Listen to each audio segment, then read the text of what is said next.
Alright, so the last time I reviewed Agents of S.H.I.E.L.D., that video turned out to be 16 or 17 minutes long, longer than any other review for a Marvel Cinematic Universe movie or show. Um, so, because of that, I'm going to try and make this one as short as can be. So, I might speak a little fast. But, in order to make it shorter, I'm just going to talk about three of the biggest, well, not really the biggest, but three main storylines that occur in this third season that I liked the most out of all the others, because there's a bunch. So I'm just going to focus on the three that I liked. The first one, actually, the big major one that the season starts off with is Simmons got sucked into a portal to another planet. And while the rest of the team think that she's dead, Fitz is out there working his hardest to prove that she's not dead. And he does. And the team do the best they can to bring her back. Now, while Simmons is over on this other planet, she's trying to survive and she gets found by a guy who was sent to this world, this other world, from NASA for an exploration mission. And long story short, they eventually hook up. And I understand it. I get it. There's a lot of time there, not really much to do, so, sex is on the table. But I always cringe at that part because this is season 3, and we're only just starting to see Fitz and Simmons come together, and this happens. And, oh my gosh, I don't know. Like, I get it, but it's an awkward situation. I'll just put it like that.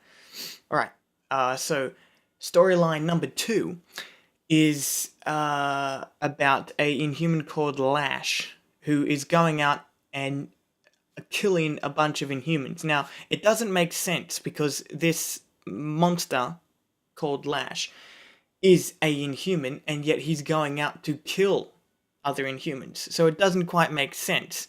But there is a very specific purpose for him doing that. It's a pretty big reveal later on in the season, and I'm not going to spoil it for you. But in the end, it does make sense, him doing all that. Sort of. In a violent kill way. Anyway, but what I will say is that this monster, Lash, actually turns out to be Andrew. Now, for those who watch this show, they know who that is, but for those who don't, Andrew is Agent May's ex-husband.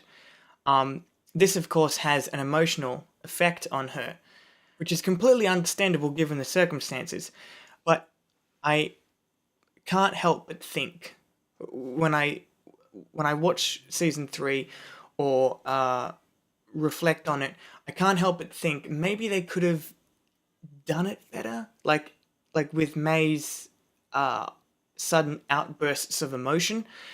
I feel like they could have done it in a way where she is, instead of breaking down crying all the time, only break down and cry like once or twice throughout the whole situation.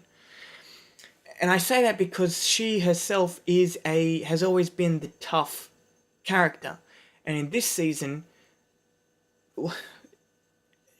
her character seemed to have lost that. Right?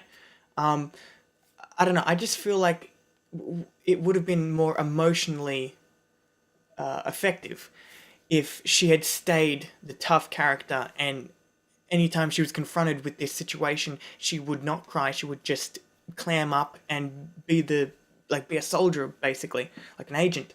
But only show her cry like 2 times throughout the whole season, maybe 3. I don't know, but like, you get what I'm saying. It's like if she had stayed the tough May, then those times where she does break down would have been more impactful because they wouldn't have been as much.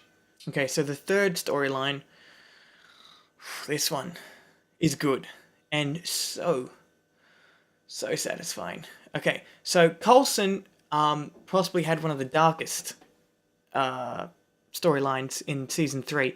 What happened is he meets this lady who is the director of another government organization. This organization is basically out for Inhumans. So Inhumans don't get a they got a tough break this season. I mean, they got this other monster Inhuman hunting them and an organization. But yeah, anyway, he develops feelings for the director of this organization, and inevitably she dies. And she's killed by Ward. Now, I wasn't expecting this to be as good as it was, because we have heard and seen that Coulson has had another love interest before this lady that came into it. A cellist or whatever.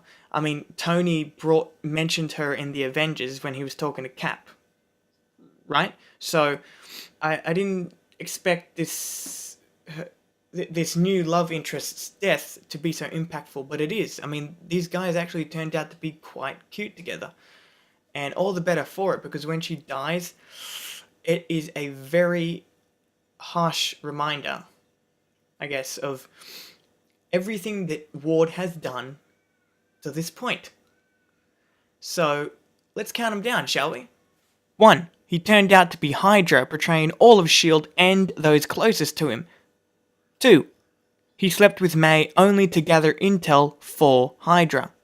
3. He dropped Fitz and Simmons to the bottom of the ocean. 4. He took Skye, professing his love for her, and then later tried to kill her. 5. He tortured Bobby, and then rigged a trap to kill Hunter when Hunter would try and save Bobby. And 6. He killed Coulson's love interest in season 3. That's just 6. I mean, he has done a shit ton more of things to hate him for, but I mean, Coulson does achieve his mission of killing Ward, and oh boy, is it ever so satisfying. Alright, so this